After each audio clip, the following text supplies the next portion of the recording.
You're a wonderful sight, those of you whom I can see. Qué hermosa vista que tengo desde aquí, todos aquellos que puedan ver. También estoy pensando acerca de todos aquellos que nos están viendo por televisión y por otros métodos en esta reunión del sacerdocio. Estamos reunidos como un poderoso cuerpo del sacerdocio, tanto aquí en el centro de conferencias como en otras localidades. Hemos oído mensajes inspiradores esta noche y expreso mi agradecimiento a aquellos hermanos que nos han dirigido la palabra. Me siento honrado y a la vez humilde por el privilegio de hablarles y ruego que el Señor me ayude con su inspiración. Hace poco, al mirar las noticias de televisión, me di cuenta de que muchas de las historias eran de naturaleza similar, ya que todas las tragedias que se comentaban básicamente tenían su origen en una emoción, el enojo. El padre de una criatura había sido arrestado por maltrato físico. Se alegaba que el llanto del bebé lo había enfurecido tanto que le había roto una de las extremidades y varias costillas. El informe de la violencia entre pandillas era alarmante, indicando un brusco aumento en las muertes debido a sus actividades. Otra noticia esa noche informaba que el esposo de una mujer, al encontrarla con otro hombre, le hizo un disparo de bala. Y por supuesto también hablaban acerca de guerras y conflictos alrededor del mundo. Pensé en las palabras del salmista: deja la ira y desecha el enojo. Hace muchos años una joven pareja llamó a mi oficina preguntando si podían venir para que yo los aconsejara. Indicaron que habían sufrido una tragedia en su vida y que su matrimonio estaba en serio peligro. Concertamos una cita. Cuando entraron en mi oficina, la tensión entre el esposo y la esposa era evidente. Al principio me contaron su historia con lentitud. El esposo hablaba pausadamente y la esposa lloraba en silencio y participaba muy poco de la conversación. El joven había regresado de la misión y lo habían aceptado en una prestigiosa universidad del este de Estados Unidos. Es allí, en un barrio de la universidad, donde conoció a su futura esposa. Ella también era estudiante de la universidad. Después de un año de noviazgo, viajaron a Utah y se casaron en el templo de Salt Lake. Poco después volvieron al este a terminar sus estudios. Cuando se graduaron y regresaron a su estado natal, estaban esperando su primer hijo y el esposo tenía un empleo en la profesión que había elegido. La esposa dio a luz a un niño. La vida les sonreía. Cuando su hijo tenía unos 18 meses, decidieron tomarse unas vacaciones cortas para visitar a familiares que vivían a unos pocos cientos de kilómetros de distancia. Eso fue en una época en que los cinturones de seguridad y los asientos para bebés apenas si se conocían y mucho menos la obligación de usarlos. Los 3 miembros de la familia viajaban en el asiento delantero con el niño en el medio. En un momento del viaje, el matrimonio comenzó a discutir. Después de todos estos años, no recuerdo cuál fue la causa, pero sí recuerdo que la discusión se intensificó y se tornó tan acalorada que al final se hablaban a gritos. Como es comprensible, eso causó que el niño comenzara a llorar, lo cual, dijo el esposo, solo hizo que él se enfureciese más y, perdiendo totalmente el control, tomó un juguete que el niño había dejado en el asiento y lo lanzó en dirección a su esposa. No le pegó a su esposa, pero en cambio, el juguete golpeó a su hijo. Como resultado, le produjo una lesión cerebral y quedó discapacitado para el resto de su vida. Esta era una de las situaciones más trágicas que yo había conocido. Los aconsejé y los alenté. Hablamos sobre el compromiso y la responsabilidad, la aceptación y el perdón. Hablamos del afecto y respeto que debía volver a existir en su familia. Leímos palabras de consuelo de las Escrituras y oramos juntos. Aunque no he sabido nada de ellos desde ese día tan lejano, estaban sonriendo a través de las lágrimas cuando salieron de mi oficina. Todos estos años he tenido la esperanza de que hayan decidido permanecer juntos, reconfortados y bendecidos por el Evangelio de Jesucristo.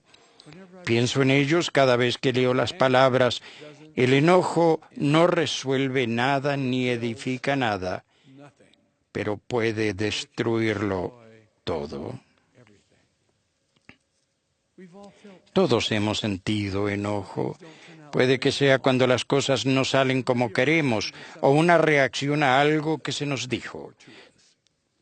Tal vez lo sintamos cuando las personas no se comparten como queremos o cuando tenemos que esperar por algo más de lo que pensábamos. Quizás nos enojemos cuando los demás no pueden ver las cosas desde nuestro punto de vista. Parecerían existir innumerables posibles razones para enojarnos.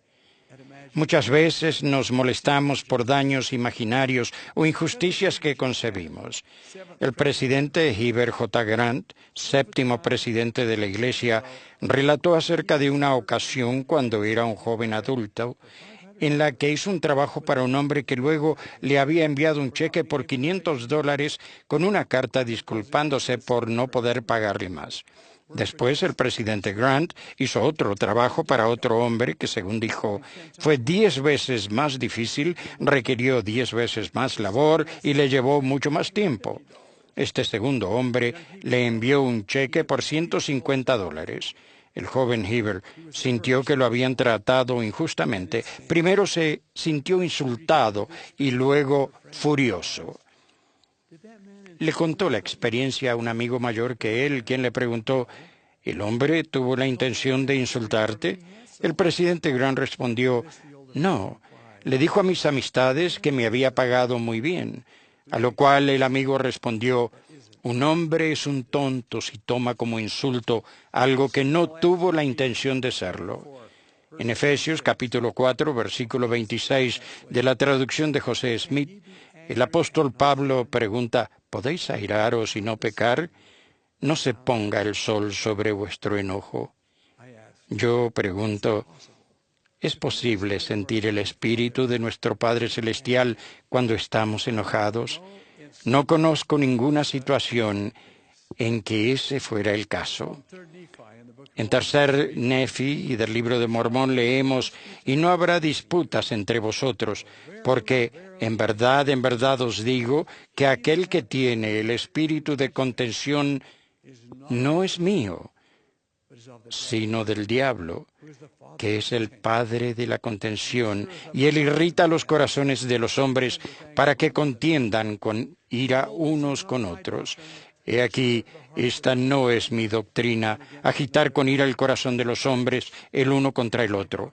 Antes bien, mi doctrina es esta: que se acaben tales cosas. Enojarse es ceder a la influencia de Satanás. Nadie puede hacernos enojar, es nuestra decisión. Si deseamos tener un buen espíritu en todo momento, debemos escoger no enojarnos. Y yo testifico que eso es posible.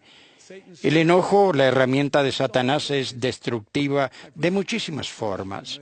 Creo que todos conocemos la triste historia de Thomas B. Marsh y su esposa Elizabeth. El hermano Marsh fue uno de los primeros apóstoles de los días modernos que se llamó después de restaurar la Iglesia sobre la tierra. Con el tiempo llegó a ser el presidente del quórum de los 12 apóstoles. Cuando los santos estaban en Far West, Missouri, Elizabeth Marsh, la esposa de Tomás, y su amiga, la hermana Harris, decidieron intercambiar leche a fin de hacer más queso del que harían de otra manera. Para asegurarse de que todo se hiciera de manera justa, convinieron en no separar lo que se llama la nata, sino que pondrían la leche y la nata juntas. La nata era lo último que salía al ordeñar y era más cremosa. La hermana Harris cumplió con el acuerdo, pero la hermana Marsh quiso hacer un poco de queso más delicioso, así que se guardó casi medio litro de nata de cada vaca y le mandó a la hermana Harris la leche sin la nata. Eso causó un altercado entre las dos mujeres. Cuando ellas no pudieron resolver sus diferencias, se refirió el asunto a los maestros orientadores para que lo resolvieran. Ellos determinaron que la hermana Marsh era culpable de no haber cumplido con lo acordado. Ella y su esposo se molestaron por la decisión y el asunto se refirió al obispo para que se llevara a cabo un tribunal de la iglesia. La corte del obispo decidió que la hermana Marsh había hecho mal en guardarse la nata y se la encontró culpable de violar el acuerdo. Thomas Marsh apeló al Sumo Consejo y los hombres que lo formaban confirmaron la decisión del obispo. Entonces apeló a la primera presidencia de la iglesia. José Smith y sus consejeros consideraron el caso y confirmaron la decisión del Sumo Consejo. El elder Thomas B. Marsh, que apoyó a su esposa durante todo el proceso, se enojó más y más con cada decisión. De hecho, estaba tan enojado que fue ante un magistrado y declaró que los mormones eran antagonistas al estado de Missouri. Su declaración originó, o al menos fue un factor en ello, la cruel orden de exterminación del gobernador Lilburn Boggs, que causó que más de 15,000 santos fueran arrojados de sus casas y trajera como consecuencia todo el terrible sufrimiento y muerte que siguió. Todo eso ocurrió por un desacuerdo sobre el canje de la leche y la crema. Después de 19 años de resentimiento y pérdida, Thomas B. Marsh viajó al valle del lago Salado y pidió perdón a Brigham Young. El hermano Marsh también le escribió a Heber C. Kimball, primer consejero de la primera presidencia, acerca de la lección que había aprendido. El hermano Marsh dijo: el Señor se las arregló muy bien sin mí y no perdió nada cuando yo me alejé de las filas de la iglesia. Pero en cambio yo, ¿cuánto perdí? Riquezas, mayores riquezas, de las que todo este mundo y muchos planetas como estos podrían proporcionar. Acertadas son las palabras del poeta John Greenleaf Whittier.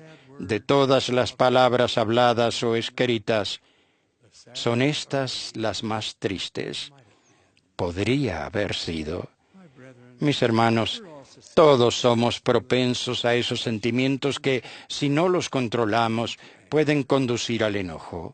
Sentimos desagrado, irritación y antagonismo. Y si así lo escogemos, perdemos el control y nos enojamos con los demás. Irónicamente, con frecuencia los demás son los miembros de nuestra familia, las personas a quienes más queremos. Hace ya muchos años leí el siguiente comunicado de AP que apareció en un periódico. Y cito: un hombre mayor reveló en el funeral de su hermano, con quien había compartido, desde que era joven, una pequeña cabina de un cuarto cerca de Canisteo, Nueva York, que después de una pelea habían dividido la habitación por la mitad con una línea de tiza, y ninguno de los dos la había cruzado ni se habían dirigido la palabra desde ese día, 62 años antes. Fin de la cita. Piensen en la consecuencia de ese enojo. ¡Qué tragedia! Ruego que tomemos una decisión consciente cada vez que sea necesario de no enojarnos y de no decir las cosas crueles e hirientes que estemos tentados a decir. Me encanta la letra del himno escrito por el elder Charles W. Penrose, que sirvió en el quórum de los 12 y en la primera presidencia en los primeros años del siglo XX. Y dice así: sé prudente, oh hermano, a tu alma gobernad, no matando sus anhelos, mas con juicio gobernad sé prudente. Hay gran fuerza en la mente sin pasión. La pasión razón destruye, hace ciega la visión. Cada uno de nosotros es un poseedor del sacerdocio de Dios. El juramento y convenio del sacerdocio nos concierne a todos. Para aquellos que poseen el sacerdocio de Melquisedec, es una aseveración de la necesidad de ser fieles y obedientes a las leyes de Dios y de magnificar los llamamientos que se nos han dado. A los que poseen el sacerdocio arónico, es una declaración en cuanto a sus deberes y responsabilidades futuros, a fin de que se preparen aquí y ahora. El Señor estableció este juramento y convenio en estas palabras: porque quienes son fieles hasta obtener estos dos sacerdocios, de los cuales he hablado, y magnifican su llamamiento, son santificados por el Espíritu para la renovación de sus cuerpos. Llegan a ser los hijos de Moisés y de Aarón, y la descendencia de Abraham, y la iglesia y reino, y los elegidos de Dios. Y también todos los que reciben este sacerdocio, a mí me reciben, dice el Señor, porque el que recibe a mis siervos, me recibe a mí. Y el que me recibe a mí, recibe a mi Padre. Y el que recibe a mi Padre, recibe el reino de mi Padre. Por tanto, todo lo que mi Padre tiene, le será dado. Hermanos, nos esperan grandes promesas si somos leales y fieles al juramento y convenio de este preciado sacerdocio que poseemos. Que seamos hijos dignos de nuestro Padre Celestial, que siempre seamos un buen ejemplo en nuestro hogar y fieles en guardar todos los mandamientos. Que no sintamos hostilidad hacia ningún hombre, sino más bien que seamos pacificadores, siempre recordando la admonición del Salvador. En esto conocerán todos que sois mis discípulos, si tenéis amor los unos por los otros. Este es mi ruego. Al concluir esta gran reunión del sacerdocio, y es también mi humilde y sincera oración, porque yo les amo, hermanos, con todo mi corazón y mi alma, y yo ruego a mi Padre Celestial que les dé las bendiciones a cada uno de ustedes en sus vidas, en sus hogares, en sus corazones, en sus almas, en el nombre de Jesucristo. Amén.